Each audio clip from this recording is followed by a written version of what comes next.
Ika Nerdle community alike. This is Thomas, and with me I have Josh. Hello, Josh. Hey everyone.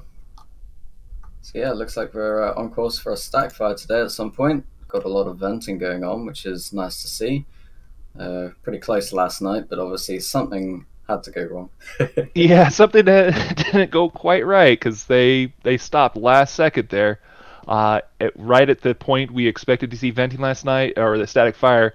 We saw double venting, which meant they were scrubbing, and we had the 10-minute siren. So those things together just don't add up so well for you know a proven test. So it means that they failed the static fire.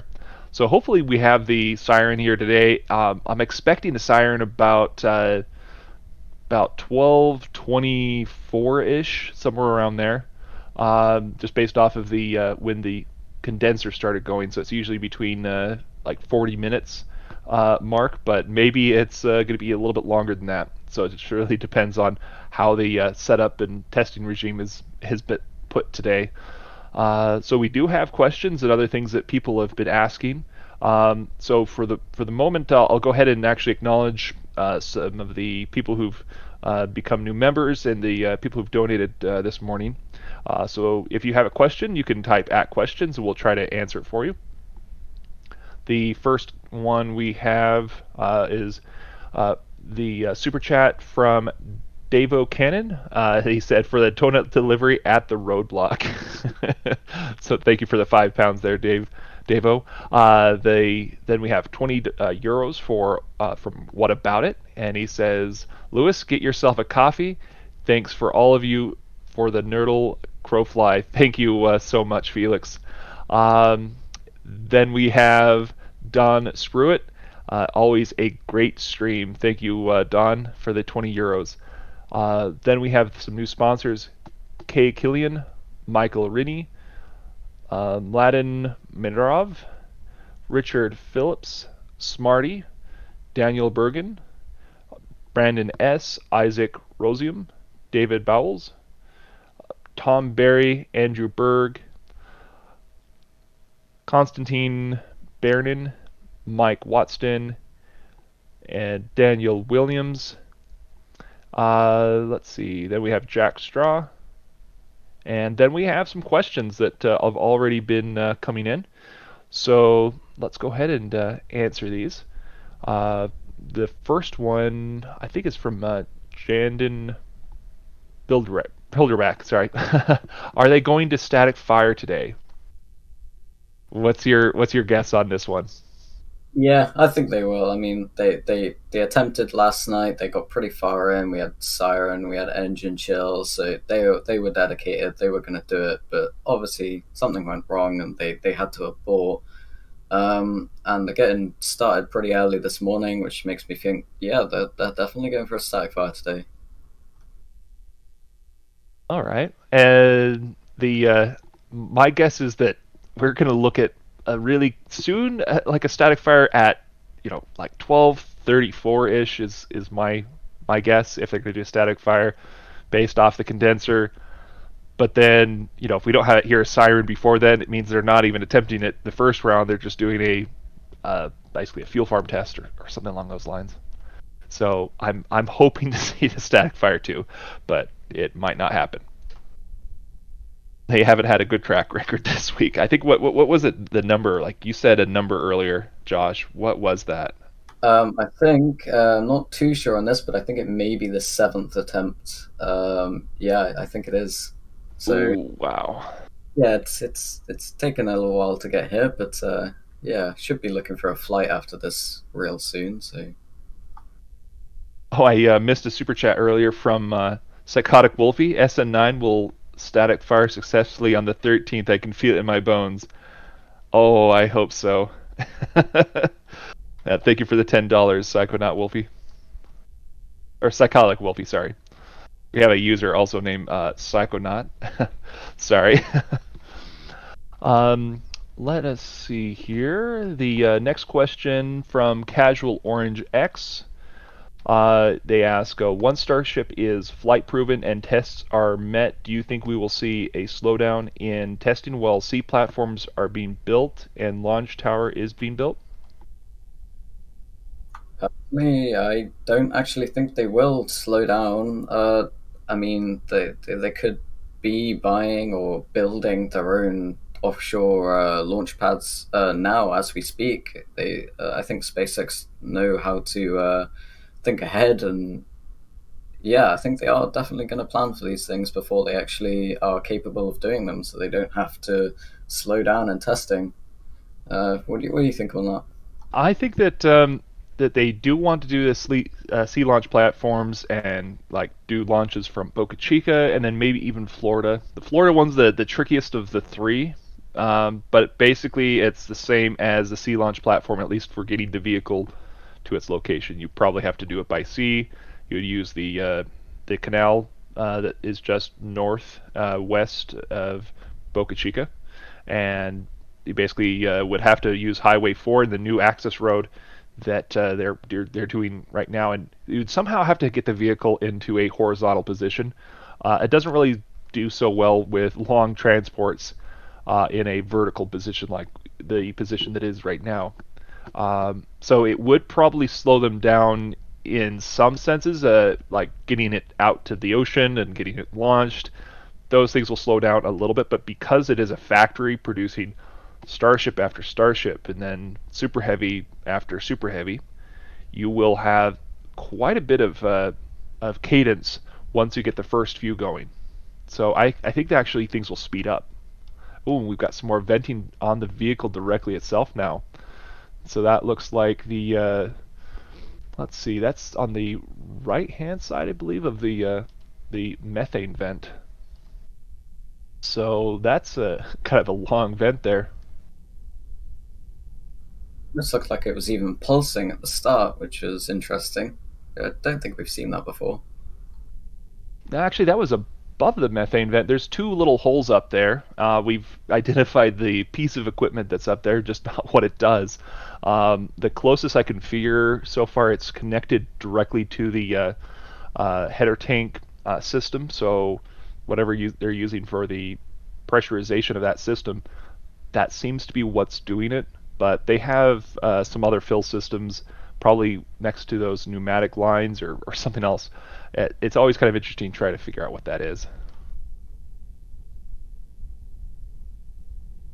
So the next question I have is from Kevin Porter, and he asks, uh, let's see, can I ask please when you're going to open a Rumble account and start showing your videos on there? I'm not sure what the Rumble is, but maybe. Muthbab uh, asks, I think NerdleCam is frozen. Everywhere else, pad clear, and this is not. So if you're having issues and you're listening to us on LabCam, NerdleCam is working properly. So there shouldn't be any issues there. You probably need to refresh your browser. Sometimes hitting Control or Control Shift F5. I'm sorry, Control F5 or Control Shift F5 will fix it depending on your browser. So Chrome, I think, is the Shift version, but that'll refresh it manually. Then John asks, does Lab's neighbors also have a trebuchet next to his stuck camper? Well, that's remains to be seen, but there is a trebuchet on site.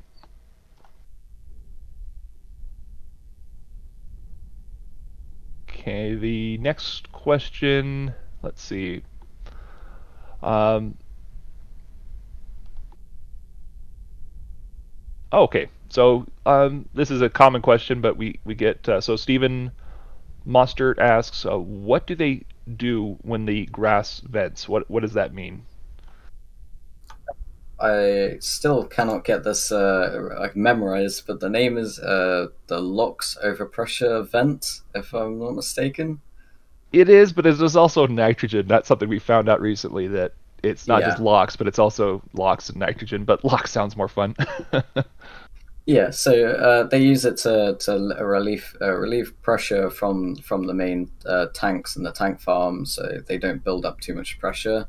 Because obviously the fuels do evaporate over time, so they do need to let that pressure off somehow. So that's what they use it for, especially when they're fueling the vehicle. That's why we use it as a indicator to see, when they're transferring fuels over or just preparing the tank farm for fueling. Oh, got another new member here, Ethan. Thank you so much, and welcome to the Green Team. So those of you who haven't, go ahead and hit the thumbs up on each of the cameras, or subscribe. That helps us out.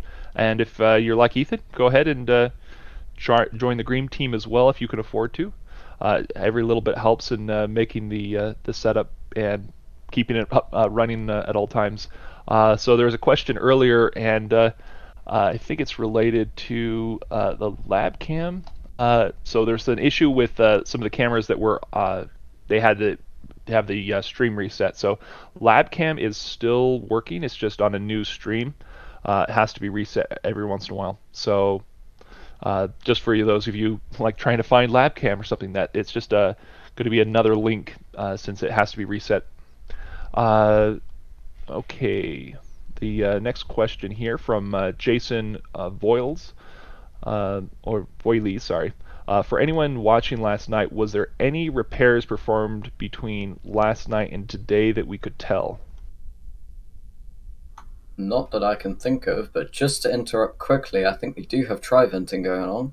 Yep, engine chill is going into effect. Yeah, so we're going to look at a stack fire real soon here.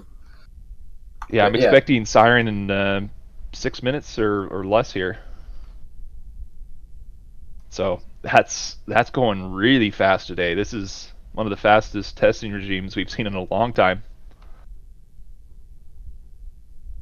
So those of you who want to, go ahead and send out the link to any of your friends who you think might be interested in watching this right now. I do know there's some outages in the northeast corridor right now.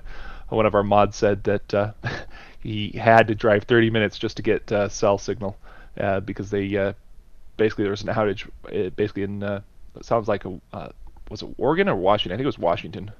So yeah, it's going to be kind of an interesting day for those folks out there, not really connected, not knowing what's going on with Starship.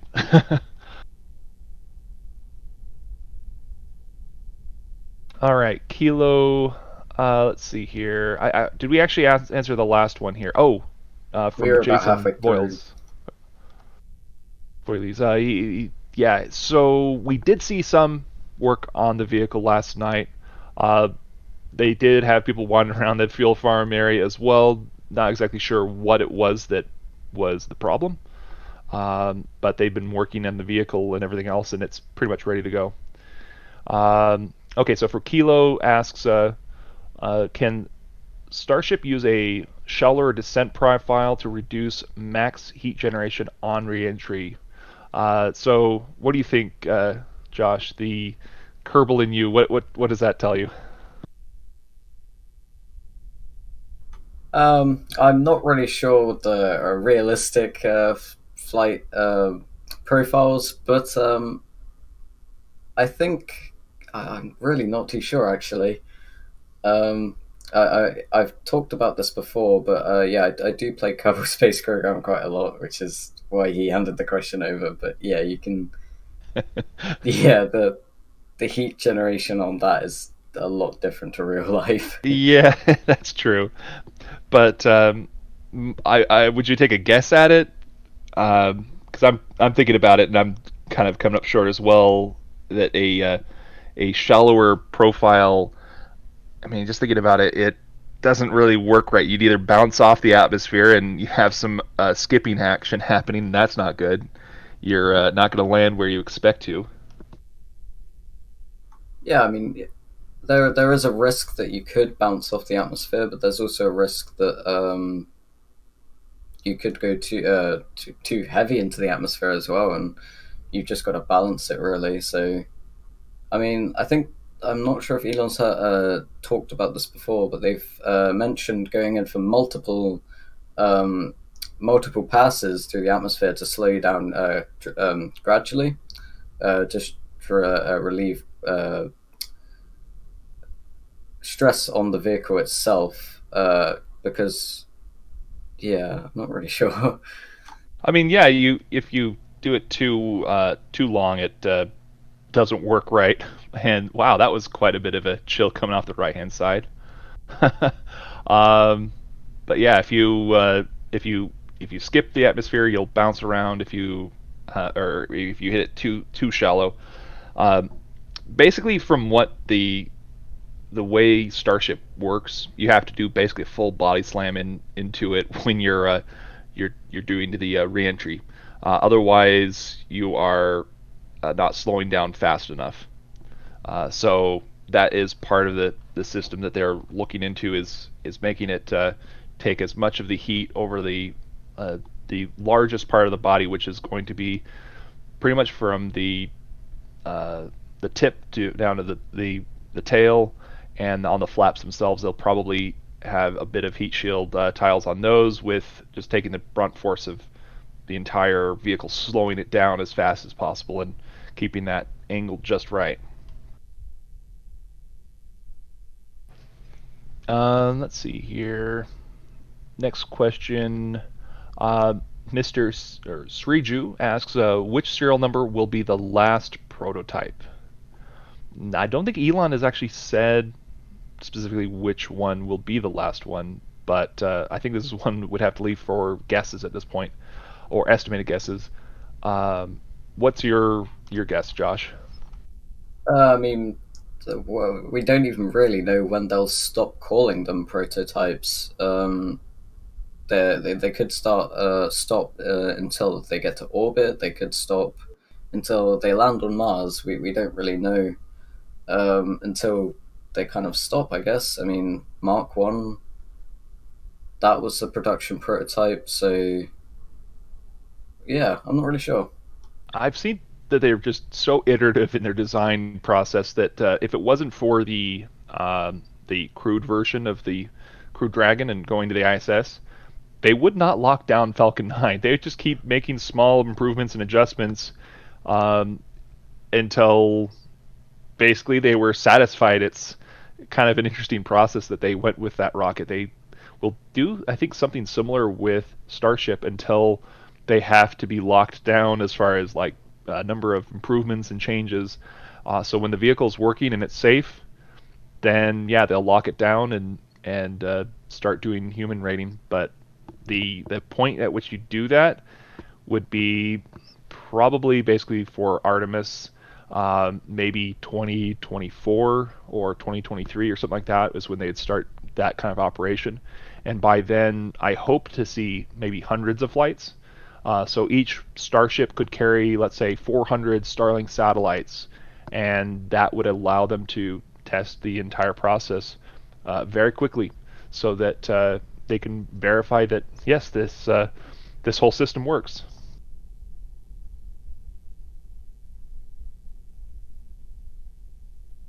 So let's see. There is actually there looks like there's some audio issues on Labcam. So if you can't hear us on Labcam, I do apologize, but it looks like that part is not working. Yeah, I think we've got a question from Z-Man Overstreet. He says, "What changes do you think we will have with SN15?"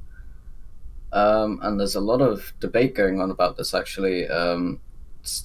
Thomas, you were going on about in your show and tell the other day about what you think was going on with SN15. Have you got any input on that? So yeah, the SN15, we have basically uh, quite a few different options going on. We have a new thrust puck where they have the methane coming out of the very center instead of around the perimeter, and instead of where the methane used to come out at the perimeter, they now have thrust vector controlling directly on that thrust puck instead of being on the dome itself, and it's the best place to maneuver everything.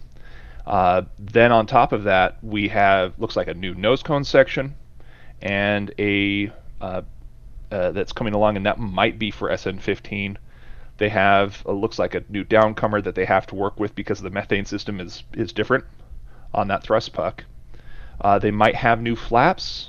It seems like each iteration might have a different flap style somehow on the internals, because when SN9 leaned over, that's where it gets its name, Eileen. um, it had to replace the flaps with SN10. So SN10 lost its flaps, and they got some new ones. So is that a bird again or another drone? mm, looks like a bird. Anyways, well, no, it's kind of hovering around a little bit. That's hard to say. But yeah, anyways, the engine chill is still in full effect. All three. I'm expecting to see a siren or hear one soon. I'm watching the police officers at the roadblock. They usually have a car sent off to go down the Boca Chica Boulevard and do their siren. That's usually what they do. So they leave their post while the SpaceX guys sit there and prevent anybody from crossing the checkpoint. Um, so yeah, still waiting on that, but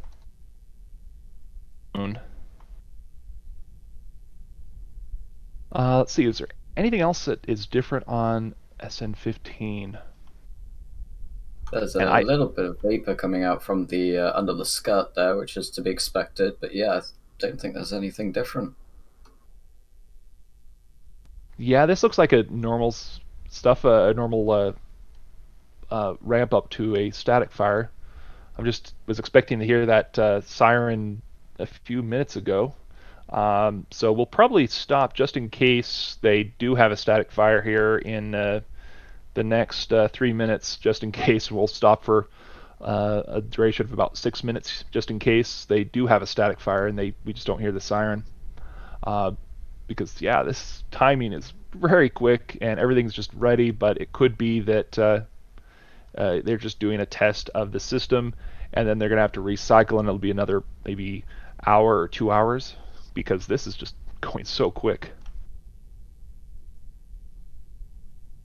All right, what's the next question we have here?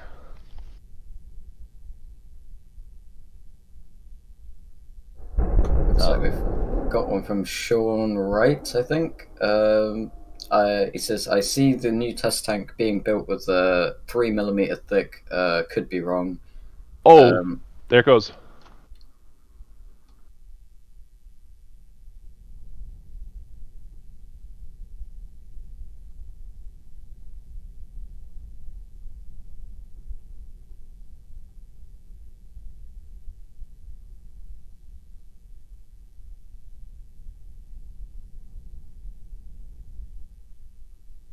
Wow.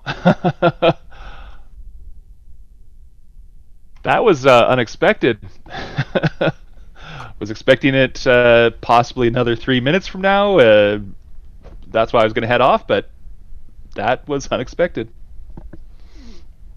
it, So yeah, we did have a static fire just now. Wow. yeah. I don't want to say it, but it did seem quite short again. It was Yep. about the same duration as last time.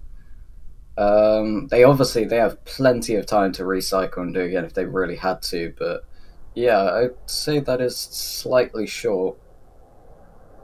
It was about a 1 to 2 second static fire there, just like last time.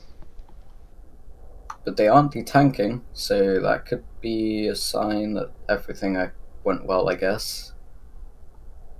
Well, Uh, usually they do a double vent after a static fire, but this time they're holding for a while.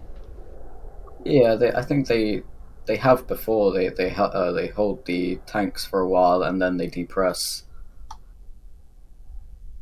Yeah, I was looking at the police cars to see if they would leave or anything else, and was looking for a siren, and I did not hear one or see the police car leave. So I do apologize for us talking over that part. But you're able to go back and watch on Launchpad Cam and listen to the audio directly. Do we have a time on that so far? The static fire should be about 2 minutes ago from now. That was so fast though. Ooh. It looks like we do have a one depress vent, and also looks like a drone flying above as well.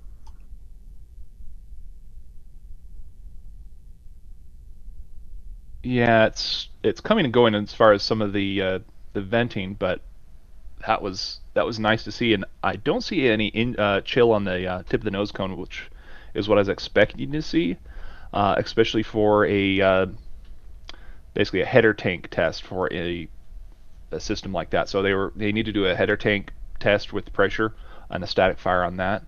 I didn't see any chill or frost line, but they might start venting and then we'll see it. But it looks like it was a successful static fire. Nothing came off. I didn't even see any Martite. There probably is a little bit there, but at night it's a lot easier to spot. So the time we have is 12, 29, and 30 seconds. So you should be able to see that on Launchpad Cam and be able to listen to it. So that was quite interesting. You could hear that like that horn sound. It makes it like a, a screeching or a kind of a horn sound that it's hard to describe, but it is pretty much with every static fire we have. Yeah, it's a bad analogy, but it's like dragging your chair across the floor in a Yeah. room. You can just hear, Yes. Yes, that's exactly what it sounds like. Here, take a seat. So yeah, let's get back to Sean Wright's question. What was he asking again? I think he was saying that he sees the new test tank as being built out of 3 millimeter thick stainless steel. What is the current thickness of SN9? So serial number 9, as far as I can tell, is basically just the 4 millimeter stainless steel. In parts, they might vary. So they might have 3.96 or 3.95 or 3.97, something like that. But they're all consistently around 4 millimeters.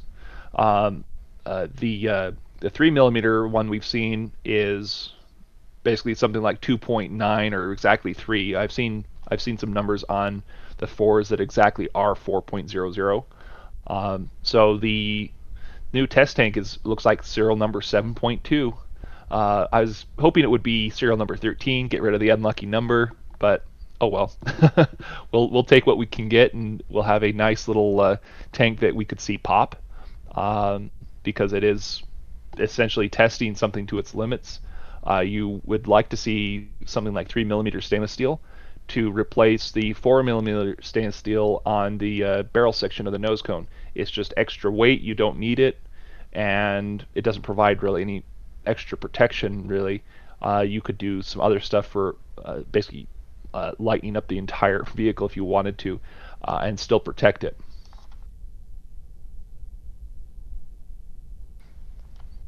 Okay, then what's the next question we have here?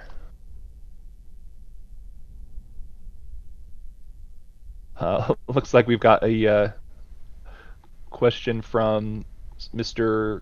Sriju, which asks, oh, I'm sorry, we asked this one earlier. What is the last prototype? I didn't give a number on that and a guess. I'm gonna guess serial number 30 would be the last like prototype at all. Like they lock it down to be as far as like crew rating, but they'll keep making modifications. So they're all sort of a prototype in their own way.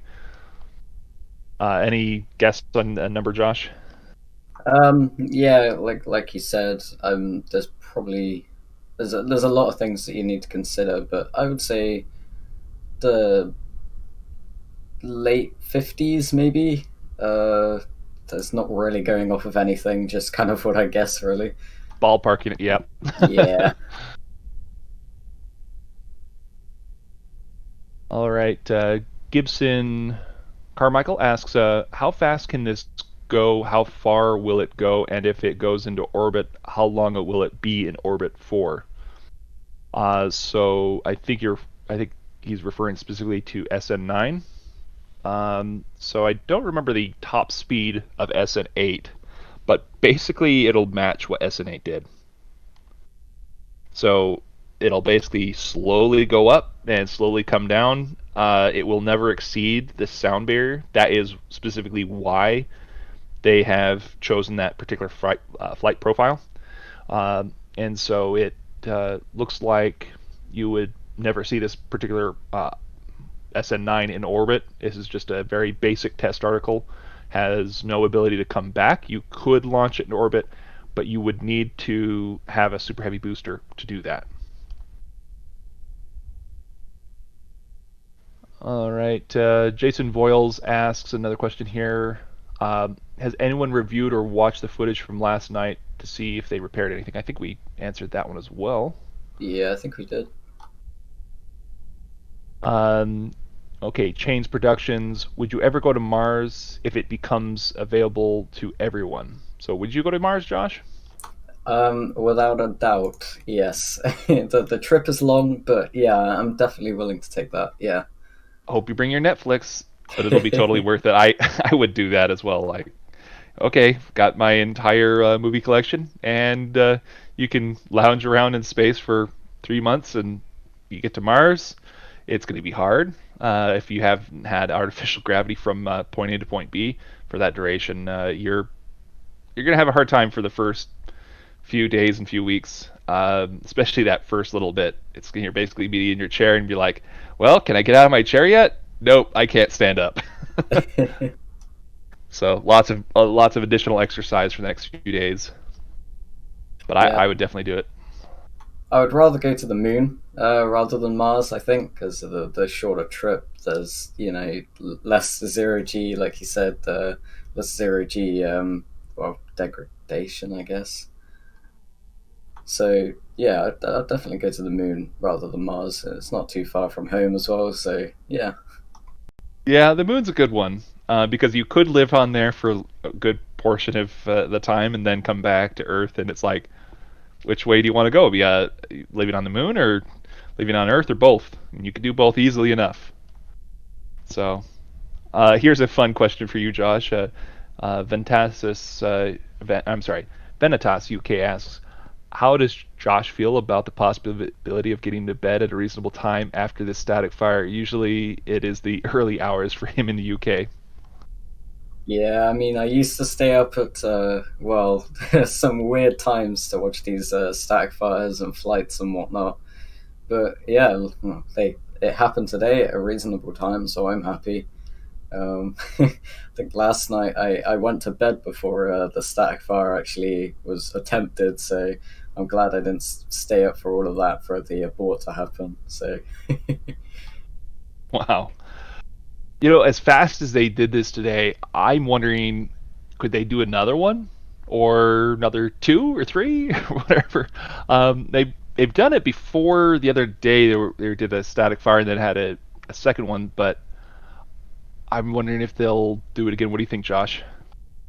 I think if they are going to attempt it again, they may go for an inspection. So they'll open up the road again. They'll go back to the pad and investigate for a bit. And if everything's all okay and it was just a slight issue or something that was just really easily fixed, I think that they could just close the road up again and try again. I mean, they've got plenty of time.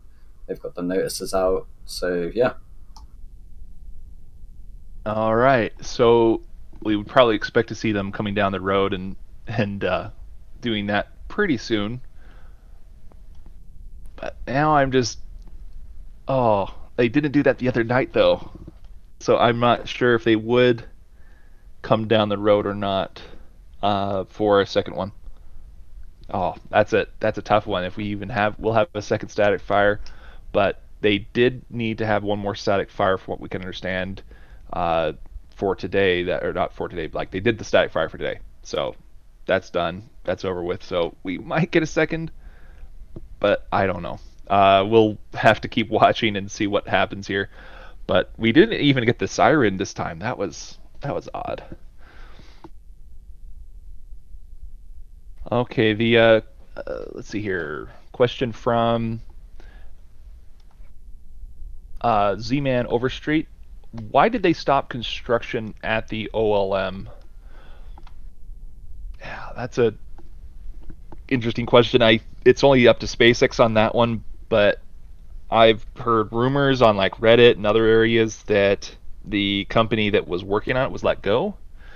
I'm not sure if they were behind their timeline schedule or what exactly. Um, but they did have basically the entire six pillars filled up halfway on concrete. They didn't fill it up all the way. It's only halfway right now, and it needs to be cleaned out before they finish working on it anymore because the tops of the tarps have come off. So pretty much a quick cleanup job. where you just get a vacuum and pull all the water out, uh, and then just dump it over and try again and throw in some concrete that day. That's basically what they need to do in order to continue working on that part. But the actual OLP, the orbital launch pad, which is the area surrounding it, they've been doing a lot of work on that. So the construction is ongoing. It's just they're doing all the pipes and everything else electrical right now specifically before they get to basically having a full fuel farm for Super Heavy and Starship over there. And it looks like their FAA documents has two of them. So that's going to be kind of interesting. So yeah, it looks like other people are thinking we're going to get a second static fire as well here today. Yeah, I mean it's definitely possible. We did apparently hear. I haven't played back the audio yet, but apparently there was a weird sound on shutdown, even weirder than a normal honk. So I'll have to have a look at that in a second and get back to you on that. So there is a bit of frost or condensate just on the LOX tank here. It's not specifically filling up with fuel or anything like that. So they did vent earlier, and when they vent, it chills down the LOX tank. So it's like taking a simple example with a balloon. You fill it up, just like a normal balloon. You blow air into it, and you can kind of feel that the balloon warms up a little bit, and you release the air out of the balloon, and it chills down. The same thing happens with a pressure vessel such as Starship. It chills down when you release the energy out of it. So it basically needs room to expand and energy to expand. So when they fill it up, you'll see the Starship heat up, and when they release the gases, they basically cool down, and you can start see frosting occur, especially with the cool, basically liquid oxygen that's at the bottom of it. It basically is expanding very rapidly and taking out a lot of energy out of the system when you do that. So that's why you see the frost as it is. And just to interrupt again, I've just played back the audio, and yeah, I get what you mean. There's something wrong there for sure. The honk, there was a normal honk, and then there was a long squeal after. I don't know if you want to play that back, but yeah, there's gonna definitely need some sort of redo for that. I don't think I think it's really a problem. It's just like they need to tighten up the engine belt a little bit. But so let's see here. Yeah, I think it would work out to do a second static fire. I do actually have another commentator I'm going to bring in here. So now I've brought in our other commentator, Jeff. So Jeff is with us now as well. Hello, Jeff. Hello, hello, hello. Welcome. So did you get to catch that static fire just a little bit ago? I did, and it's not normal. You were saying we always see the D tank after static fires, and there was basically very, very little venting after it. So they're still under pressure. It's not normal. I'm cautiously optimistic that they'll do a second fire. Yeah, I'm also looking and seeing there's a drone just sitting there, parked to the right of Starship. It's got a good view. Yep, it does. But it's a smaller looking drone. It's not the larger one we've seen.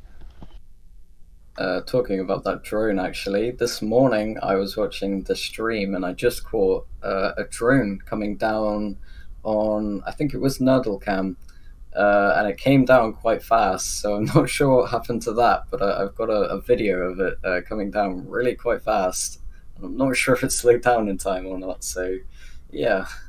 Not sure what ran out of batteries. Yeah. The drone last night, it was doing a little more acrobatics than it normally does. It went around our side. It was really low at one point. They were hauling butt around the whole thing, getting their good B-roll shots. So, but that's interesting. They still haven't detanked. It's still just sitting there. So, I've got a quick question from Gibson Carmichael. He asks, "Do we have to use super chats to get our questions answered?" And the answer is no. Uh, so you just type at questions, and we'll try to get to your question as quickly as we can. But there are quite a few in here. Yeah, when we get 11,500 people in there, there's a lot of people with a lot of questions, and every time we mention that you could type, at questions and put in your stuff, it we get 20, 30, 40 questions at a time. So we do try to get to as many of them as we can, though. So the same person asked a question a little bit more recently, and that's a good question to jump on too. Is will the static fire, the second one, if we have one, will it be longer? And he hopefully thinks it is. So thank you, Gibson. What do you guys think? Would a second one be longer or the same? And would you guys think it would be doing a LOX and methane header tank static fire? Assuming the first one was a regular static fire, then I would hope that the second one would be a LOX and methane header tank fire. But as we said, the tip's not frosty. Definitely condensation on the methane tanks, but I don't know. The longer we wait, the more I'm wondering if they're not going to do it, because I would have thought it would have been within just a few minutes. Kind of like the SN8 hop. Do the fire, shut them off, do this into their coast phase, and then do another static fire using the header tanks. But I think we're already past that, couple of minutes that it would have taken on SN8. Yeah, they never did that particular Right. double static fire, and this would be the first. Like this is they've done the other day where they tried to do it, and then today looks like they're trying to possibly do it. Still up in the air on that one, but a lot of other people are thinking that it could be another static fire. So that's what we have on the checklist here. Maybe it's a self-fulfilling loop there. I don't know. Hopefully not. It was really weird, which we saw the day before the SN8 hopped, where they did the engine chill, and then engine chill stopped and then restarted. And that happened here too, where it completely, engine chill was going, it completely stopped for like 5 seconds, and then started again, and then it was just a couple seconds later that the static fire happened. So that was interesting too, because I think the only other time we saw that was when the first time when they scrubbed SN8's hop, or when they delayed it or whatever, that happened where engine chill stopped and then restarted. So that was interesting, because I haven't seen that before, and them actually do a static fire, or in SN8's case, a hop. So I don't know. I'm just cautiously optimistic that they'll still do another static fire without detanking. Kind of how as it sits right now. So Josh, static fire, no static fire, or header tank? What do you think on that? I think I think they're going to have to go back to the pad at some point to inspect the vehicle, make sure it's okay. But I think they'll do a main tank static fire after this. Yeah, I'm pretty confident that they'll do it, and if not today, tomorrow should be okay. Yeah, so far they've been really pushing for a hop as soon as possible, and it's like one static fire and then hop. But then we had a static fire the other day, and now we're having another static fire. So maybe they're just twiddling their thumbs, looking for something to do and something to test before they do the hop, because everything's been delayed. They've had weather issues. We saw a weather balloon go up this morning, approximately an hour before we started seeing the condenser going, I think, and that was a sign that yeah they're doing some testing, but they'll do testing on wet dress rehearsals as well, where they throw a weather balloon out and test the atmosphere and see what it looks like and different altitudes and what the winds are like. So it is kind of an interesting view of trying to figure out like how they're going to test, what they're exactly testing. They don't give us the information of what is being tested right this moment or today or those kinds of things. We can only get the county information where it says, yeah, there's a static fire or a hop scheduled for a particular day or time. Even those usually don't stick. Usually something is either canceled, delayed, or they attempt it and then nothing happens, and we're just left scratching our heads. what's going on? What's going to happen next? So it's kind of all over the place. Rad Baron, I mean, asks how much money is going up in smoke every time we see one of these big plumes from the farm. Lox isn't cheap. Compared to spaceflight, LOX is very cheap. The fuel, relative to everything, relative to other fuels, LOX and methane are literally pennies, compared to the cost of everything else involved with rocket flight. So, we think, okay, they're buying hundreds of thousands of pounds of liquid oxygen, on a daily, weekly, monthly basis. But compared to the cost of Starship, compared to the cost of Super Heavy, compared to the cost of development for all of these, they will burn through fuel, as they will never not do something because of the cost of the fuel, because of the cost of liquid oxygen and liquid methane. They are making efforts to recondense, a lot of the waste. They used to have the flame stack that was burning off all of the excess liquid methane. Now they recapture it and recondense it. So, they are making efforts to not completely waste it. But, they are, the cost is not an issue for them compared to everything else. So the cost of like a LOX tanker is about $5,000 is what we found. Nitrogen is going to be very similar because it's basically those are both pulled out of the air. Nitrogen, I suspect, would actually be cheaper because there is more of it, but it's also used in fertilizer and other things. So, it's kind of going to be one of those guesses on my end that it's going to be maybe just a little bit cheaper than $5,000, so maybe like 4,500 or something closer to that. The actual venting you're seeing is actually nitrogen for the most part on the left of the Nerdle cam. So you see all the fuel farm venting. It's mostly nitrogen that you're seeing, and it's condensating, so it means basically forming cloud. And yeah, it's pretty cheap stuff in comparison to spaceflight, as Jeff has said.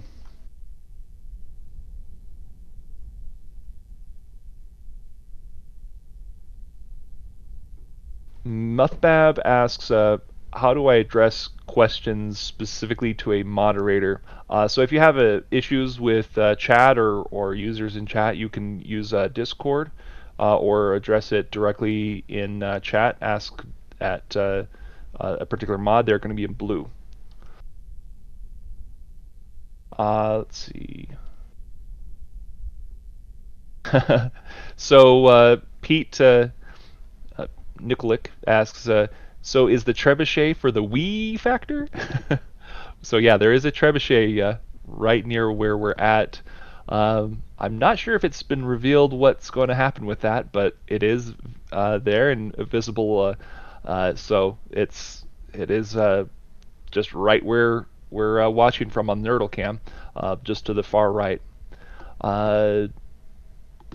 Delman Overbreak asks, let's see here, maybe they are this quick that in case they fail again, that they have time to do another one in the same time frame. So that sounds reasonable. What do you guys think on the time frame if they failed or need to scrub, that they can try again? Yeah, I mean, if they have time to go back and inspect the vehicle, make sure everything's fine, then yeah, I think they have a good shot at another one today, maybe even two if they're really lucky. So yeah, I mean, they've shown today that they can really get things moving pretty quickly. So yeah, what do you think, Jeff? Yeah, no, I mean, like I said, one or two. This is one of the earliest static fires we've had, at least in a very long time. So, so they haven't opened the road, they haven't detanked. But they didn't do it before noon. That's the thing that really gets me. Like, they could have done it before noon. They have never done a static fire before noon, unless it was early morning, like at 6 something a.m. Which was from the night, which is from the night before. Sort of call it that day's testing. So exactly, right. And I had a misnomer here. It is northwest, not the northeast in Oregon that is out the internet outage. I do apologize about that. Let's see here. Uh, Alexander Hayter asks, at which point is SN9 starting to get fueled up? As soon as farm venting? I would say it's as soon as SN9 venting. When SN9 vents, that shows us that there is liquid, oxygen or methane in it or being pumped in it. So even that, it's going to take it a few minutes for basically the outside shell to get cold enough to start venting off and getting condensate on it. So I'd say sometime just before we see SN9 start venting is when fuel is being pumped into it from the farm. I've seen that the condenser seems to be part of that filling process. As like my best guess is that it takes about 40 minutes for them to fill up as much as they are, and then it's an automated system. So we're kind of close on the guess of what time we would see static fire. A little too close, in fact. So yeah, I was going to pull back about a few minutes before we could hear a siren, but there was no siren or even any other warning besides that the condenser venting. The condenser is there's an item behind the three amigos to the far. So it's on the left-hand side of your screen on Nerdle Cam. There is the three amigos. There is a dark tower. It used to be white. And then just beyond that is what we call the condenser. It's an air gas vaporizer, and then beyond that there's just a object on the ground that's called a heat exchanger, and that is part of the system to cool it down and move the fuel into the vehicle.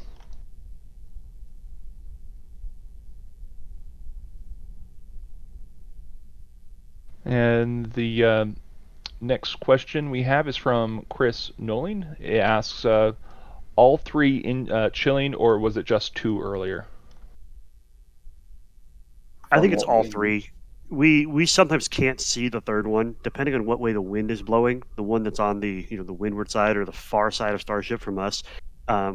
Occasionally we see it if the wind is blowing from right to left. We'll see it more, but if it's blowing from left to right, I think it gets kind of blocked by the engine that's closer to us. So I can't see them ever doing an engine chill just on two. Even if they were only lighting two engines, I think they would still do the engine chill on all three, just because that's how their system works. John Heyman asks, the facility the Pearl Beach Cam shows with the blue roof, is that the spaceport viewing place? And I believe the one on Pearl Cam might be, if it's to the far right on Pearl Cam. Let me just double check here. So the Pearl Cam does an automated sweep here. So no, that's not actually the viewing area. That's just a nice relaxing area, maybe a pool in there as well. And it's the actual viewing area is off to the far right from where you can see on that view. And that's on the South Padre Pearl Beach Cam. That is cam number 7, I think. Let's see here. Yeah, that would be cam number 7. It's just not given a number. So we do have some new members that I wanted to go through and thank. We have Nice Try FBI, Paul Jones, Mike Southbay. Then we have TJ Reynolds. And then we have a super chat from Patricia. Remember the accidental live stream? And she says, it sounded like a broken squeaky toy. Thank you for the 45. I can't remember the unit currency amount. DKK, is that? That's not Swedish krona. Do you guys remember what DKK is? Isn't it Swedish? DKK currency. It is Danish krones. Danish krones. Okay. There you go. Yeah, I knew it wasn't right. Thank you. So, thank you again for that, Patricia. Remember the accidental live stream. Love that name. Accidental live stream. Yeah, exactly. Good. Remember the accidental live stream. If you haven't, go ahead and hit that thumbs up or subscribe button, and if you can, hit the join button. So every little bit helps, and I'll go through and read off your name if you do join here. So the let's see here. The next question we have is from Vibe Time TV. They ask, if we see a successful static tonight, could we see a hop tomorrow, or could we actually say it's going to be Friday or Saturday? What I've heard, it's been that it's not tomorrow. Like they have to go through and review everything after a static fire. It could be the next day after, though. Yeah, I'm going to say Friday or Saturday, one of those two. Those would be the best days to have a hop. It's the end of the weekend, or it's before the weekend even, and you have a glorious hop. Oh, like even on the weekend, most people are going to be off work. They can check it out, Yeah, it's or always even great. or even go there in person.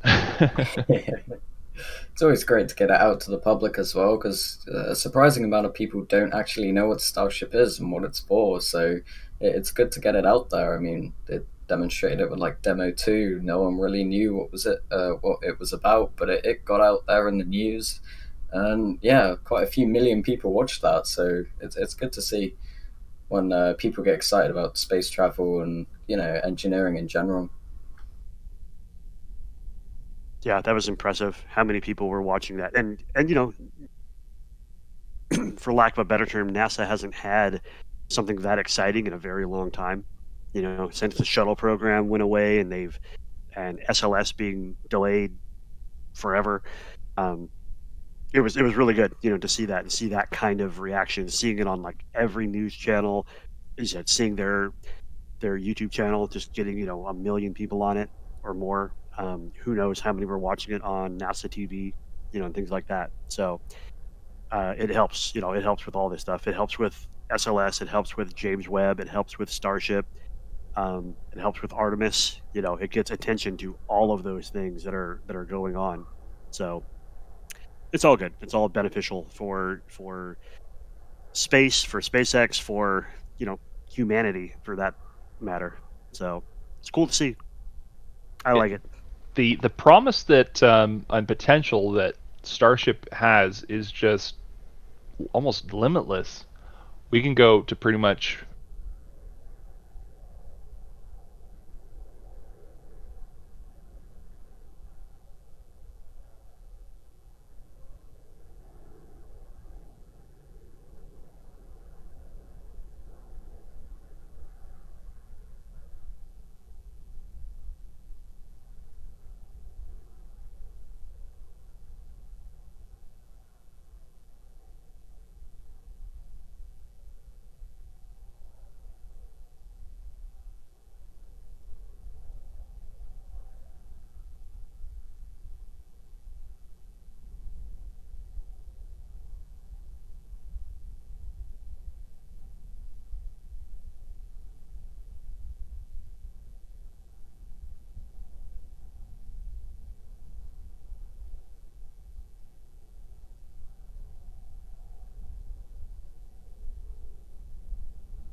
how do you know when engines chill? That's from Sycamore and Keith Penny.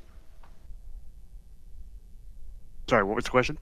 So there's two questions. Why is there frost before engine chill, or why wasn't there frost before engine chill? And then the kind of a second follow up to that was basically regarding the engine chill and how to identify it. So what we see as frosting or condensation, it varies a lot depending on how they're doing the tests and more specifically what they do with the pressure. on them. If they keep the tanks pressurized, if they lower the pressure a little bit, when they lower the pressure, that's when we really see the condensation. That's when, you want to say, because of the laws of thermodynamics, that's when we'll see it. But basically get condensate and get ice on there. We were talking, Thomas, you were talking earlier about the SN 7.1 and 7.0. Those things got, ice caked on what seemed several inches thick because of how they loaded them up with propellant and how they kept the pressures, and then they eventually close off all the valves and just let it gain pressure until it popped. So that the condensation is all about how they're doing the testing and what they do with the pressure in those tanks. The engine chill, we've seen it different ways. This engine chill we just saw seemed like it was a little bit less. We've seen some where it's not just putting out gaseous oxygen; it is dumping out liquid, oxygen, where we're watching it pouring out of the engines. So it is interesting to me that we've seen it different ways, different volumes of liquid propellants being put through the engines to chill them down. But what we typically see here is right near the bottom front, like the bottom 1/6 of Starship in the front, and then to the right side of the bottom flap, we'll see gas pouring out of those. There's another one on the backside, which we typically don't see as much just because it's covered by Starship. But that is typically 15 minutes, maybe as many as 20 minutes before a static fire or a hop in SN8's case. So venting coming, a lot of venting coming from the bottom to the bottom 6th of Starship is typically what we identify as engine chill. Just a button there. It looks like Elon has tweeted today at SpaceX is about practicing Starship engine starts.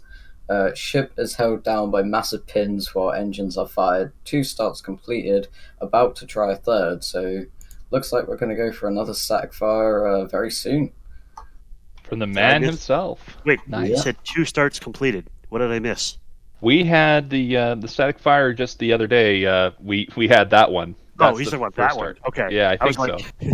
I Otherwise, we missed something last night. Like, did we all miss something that, Workers on site, had a little static fire, nothing happened, keep on going. We tied up OSHA and put him in the basement, Yeah, so I referred to the other day, I'm pretty sure. Otherwise, that wouldn't make sense. He said he just tweeted that, so he said another one soon. So yeah. So we are looking forward to seeing a second one. Thank you, Elon. You know what? And in regard to that, I want to ask, you guys, on SN8's hop, when they came on the landing burn, the engines came back on slightly staggered. Do you think that was intentional? No, I think it's just because of the pressurization issue with the methane header tank, and the staggering would only be maybe they opened it up a little bit earlier as well, but I think it's just mostly with the pressurization issue. Okay, there was so much weird stuff that we weren't expecting then, Yeah, I mean it's hard to say because if we see SN9 compared to SN8 and there is no stagger, then it was the pressurization issue. It is kind of one of those things that you have to look at a good known quantity versus a right now we have SN8 which we have one known. Yeah, we have one known with bad results. That methane header tank issue. I hope that the helium option has solved it temporarily. It's going to be interesting to see what they will use to fix that in the future. Because right now it is helium, which is not plentiful on Mars. It's very hard and very expensive to get, and you have to hold on to that as much as you can. One of the simpler methods is using a bladder system, but even then, helium does tend to leak a little bit. Helium's even expensive on Earth, so you can't imagine, Yeah, you have to get it from fracking or basically deep in the shale. There'll be a little bit of helium trapped there, and you can pull that and access that directly, but it's got to be removed. So you can do that from natural gas not pipes, but natural gas wells as well. I don't know if it just started, but there's grass venting again. They mentioned it in chat, and it's on Launchpad Cam. But I don't know if it's been going this whole time. So, yeah, never mind. It's been going forever. Looked like it never stopped. Yeah, it's just off and on. Yeah. I think it's Nuke F asks, where do you hear the siren? So we get the siren from our scanner radio, as well as watching just the police action. If they head off to the village, that means they're doing the siren. They didn't head off to the village, and we didn't hear it on the siren, so or at least the scanner radio. So that's something you can get as a member in Discord. So that's one of the member perks as well. So go ahead and check that out if you like. But yeah, nobody's in the scanner area right now, so we should get somebody in there to double check that we don't hear another one later on. Speaking of Discord, if you have not subscribed, please click the subscribe button. If you are not a member, meaning if your name is not green in YouTube chat, you are wrong. You should click the join button, become a member, get access to additional stuff in Discord, hang out with me, Thomas, Josh, everybody and their mothers. Probably actually some people and their mothers are in there. But it's very cool. Support the channel. As I said, it gets us more cameras, more features, more commentary like this. We hang out, and clearly SpaceX is going to be doing nothing but more and more testing going forward. Building more test stands, building the orbital launch mount. So much more stuff like this, to come in the next coming months and even years, for that matter. So become a member. Be awesome. Yeah. What other questions we got? Chris Nolan asks, why are we so far behind on noticing what we see? And the quick answer is that we are delayed as far as basically we have to watch the YouTube stream what you're watching. So there is a 30-second delay between what we say and what we hear and see on the screen. So there's a bit of delay there. So no, we're not that slow. Nope. Okay, so this is a really good question that SRE astronaut has put forth. When will we see a 6-engine thrust puck? We've seen the thrust pucks for everything up to SN15, right? Mm-hmm. 15 does not have a 6-engine puck. But it might actually be a trick question, because they might never have, for let's say Starship, a 6-engine thrust puck. It might be based directly off of the skirt where they could mount the engine for the vacuum engines. And then the only thing you have to do from there is basically put a hole through the bottom section that what is that called? It's attached directly to the thrust puck. Not the bowl. What is that? I'm waking up a bit early today. Sorry. The dome? Yeah, the dome. Yes, the dome. So yeah, they might put a hole through the dome for just getting locks, and that's a simple solution where you don't see a thrust puck that's a 6-engine design, because there will never be a 6-engine thrust puck. It would basically be for, let's say, super heavy. We'll have 8 in the center, but then that thrust puck, one design I've seen would be it's flat. And then it's curved at the ends, and that has 28 engines. So that'll be a bit more interesting. It'll be an 8 combination plus a 20 combination, and it would be in segments. By the way, thank you for being amazing listeners. Nurse Tree Arc and Bob Holt, thank you very much for joining, becoming Lab Pod members. Appreciate it. And they listened so well. See, we told them to be a member, and bam, they did it. So, thank you very much for that.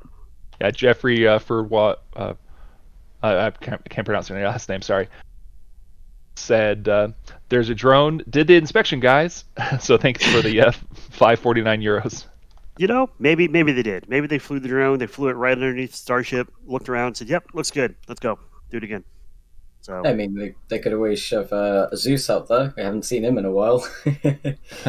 I did see his house though. One of Mary's pictures, like I think Thomas went during one of the live learns or somewhere. I saw the house, but it looked like it was just kind of thrown in a corner somewhere. So it looked very sad. So Yeah, it was off of the area where you basically bring like near Hoppy. If you just keep going along the fence past Hoppy, you'll eventually hit the end of the shipping container wall that they've set up. That's where I saw his little house last. So for he those of you wasn't who in don't it. know, for those who don't know, Zeus is a robotic dog by Boston Dynamics. If you get a chance, look at them. They are that company. One, the company is amazing, but the robotic dogs they have insane potential to be used by a lot of industries, including first responders, space, anything that's hazardous.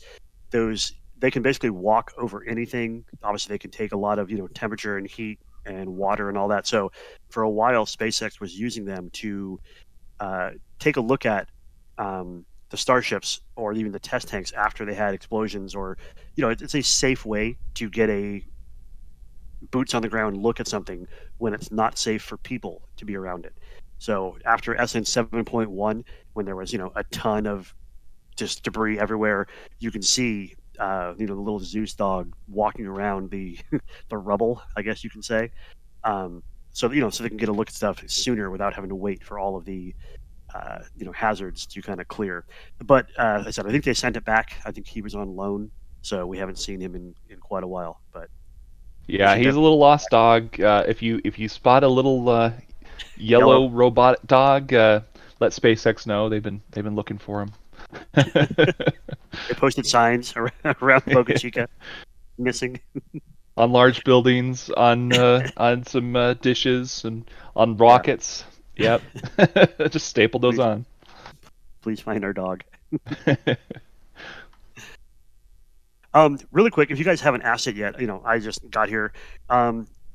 We love asking, and since we have different people here, where is everybody from in chat? We always like seeing who is the farthest away and who is the closest to Boca Chica, Texas. So we've had, I think the farthest away was like out in the Indian Ocean, right? I think. Yeah. That's the actual total opposite direction, but it's always neat seeing random places where people are from. So I'm from Los Angeles, California. Thomas, you're in Utah, right? Yep, I'm in Utah. I'm originally from Colorado, so I beat you on that one. Very much. About Josh? Where are you from, Josh? I'm from Cornwall in the UK, so I'm a film student. So yeah, don't know where everyone else is from. So in that case, Jeff beats you on that one. Yes. So Marcus Langmesser, thank you very much for the €5. Sorry, appreciate it. It says keep it up. Keep it up. That whatever vegetable or fruit that is, I think he's got a long way to go. But he's working it. So thank you. Let's see. Belgium, Canada, Sri Lanka. There we go. Poland. Dude, we got a lot of people from Eastern Europe. Indiana, Wisconsin, U.S. Lots of U.S. A lot of Tasmania. Wow. Ecuador. Arizona. I just saw the moon. The moon. We always get the moon. We always get Mars. Yeah, we always get some of those. Poland. There you go. That one's out there. Once I saw somebody say Krypton. That was funny. Rigas, thank you very much for joining Lab Padre Gold. Thank you. Holy cow. Yeah, you're blowing up chat. It is on slow mode, so with the moderators are now taking a break. But yeah, it's going pretty quick here. Yeah, I saw a couple of people saying Cornwall rocks, so that's I saw that. Knew you'd appreciate that. Yeah. Dubai, there you go. Now that's getting to some of the farthest away. India. Yeah, India's out there for some of the farthest. I haven't seen a single Texas. Oh, no, there you go. I see one from Texas. Yep, there's Texas. DFW, Texas. See, yeah, as soon as I say it, then we'll start seeing them. Great. They're reading our minds live. Yep. Brownsville. Lakewood, Colorado. Nice place. Been there quite a few times. MJ Salt says Brownsville, Texas. Oh, he's getting to be Yeah. the closest. Yep. I haven't seen anybody closer than that. So, holy cow, that's a lot of people. Finland, North Carolina, Fort Worth, Texas. I think we missed a regular man earlier, so welcome to the green team for him.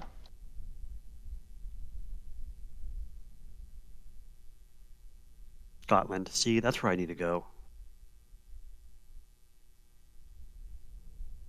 Planet Earth.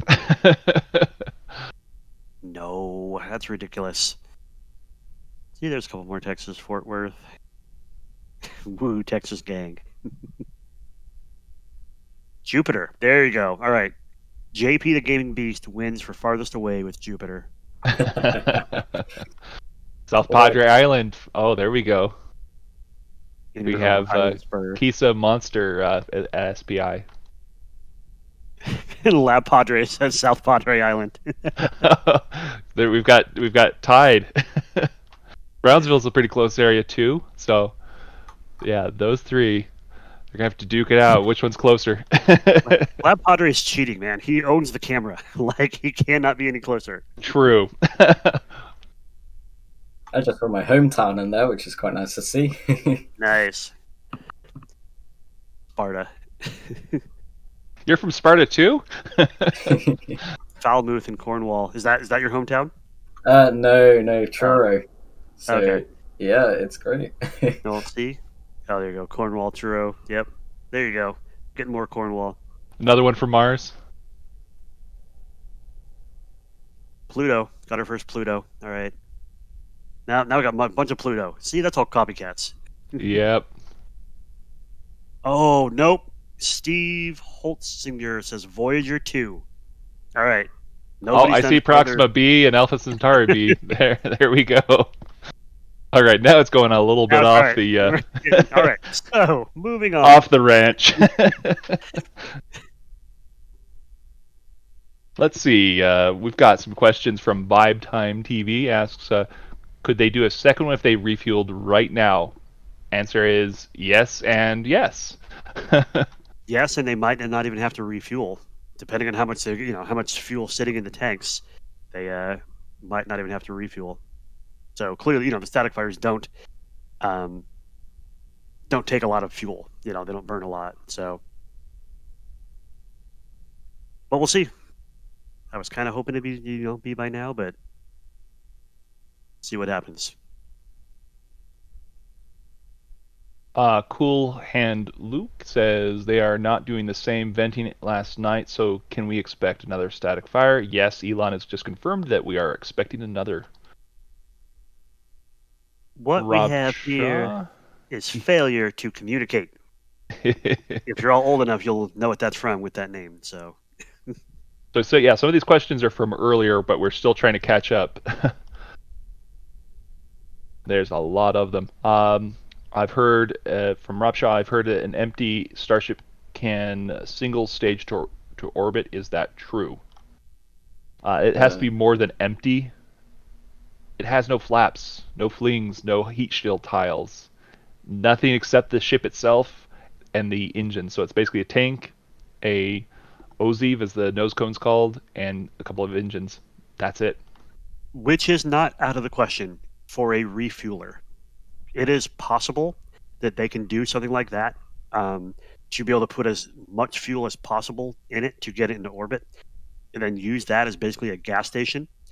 I've heard some people, discussing that idea where you would send up a Starship like that that's never going to re-enter Earth. It's going to stay in orbit as a orbiting fuel tank, and they would send up more Starships and just keep dumping fuel into that one, so that when you send people up, instead of having to refuel a manned mission multiple times and use multiple Starships, you could basically just completely empty one into the other to give your astronauts less time in orbit. They would have to spend less time because they'd completely refill a Starship in one shot instead of requiring multiple different refueling setups, basically. So it's possible, it's not likely, and no matter what that is, years in the future when they'll actually have astronauts, orbiting Earth in a Starship. So Gibson Carmichael is requesting if we can move, let's see, like lab cam, that's cam number 2, to zoom in a bit more in the rocket for a tiny bit and zoom it again. So he's looking at trying to see, I guess, the second static fire here later. Musical Wolves, love that name. Wants to know if a Scooby snack will help SN9. Scooby snack? It might help Elon. I don't know that it'll help SN9, So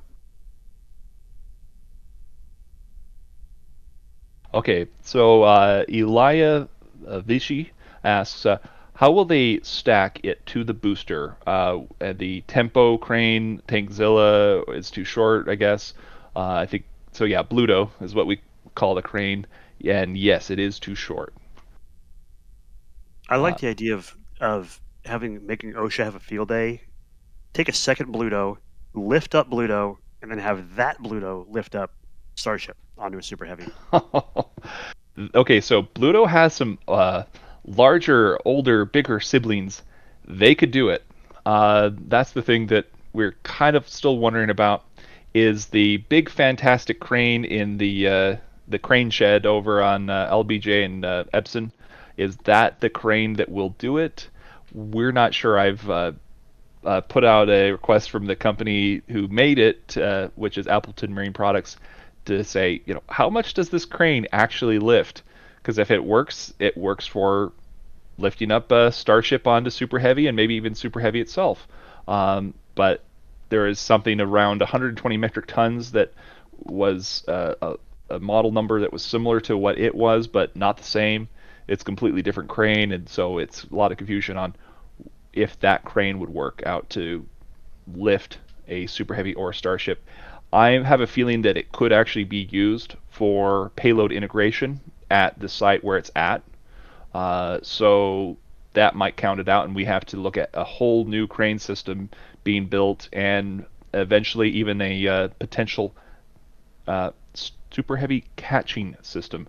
So it will catch it by the grid fins. That's one of Elon's ideas of how to do it. And I was thinking about this last night and went, wait, if you got rid of basically the feet, you don't even need a skirt on super heavy. So you can save additional weight right there. So you're saving a lot of weight if you could basically hover it, or not hover, but do the suicide burn as they normally have it, and then catch it by a system that can easily cope with the 200 tons of vehicle plus whatever extra fuel remains, and you have this just amazing simple and light system that you could just keep reflying over and over again. So in a lot of ways, it makes sense. Less weight you have on the Super Heavy booster, more payload that you get to put into Starship. And you still need a skirt though, because you need the COPVs are attached to the skirt and the GSE is attached to the skirt. So you would still have, like, I guess this would be trousers or something a little bit different. You look at the Electron or Falcon or any of the other rockets, you can see their engines sticking out the bottom. So it would be something along those lines. So there would be basically just a simple system to do a Falcon, like the Falcon or anything else.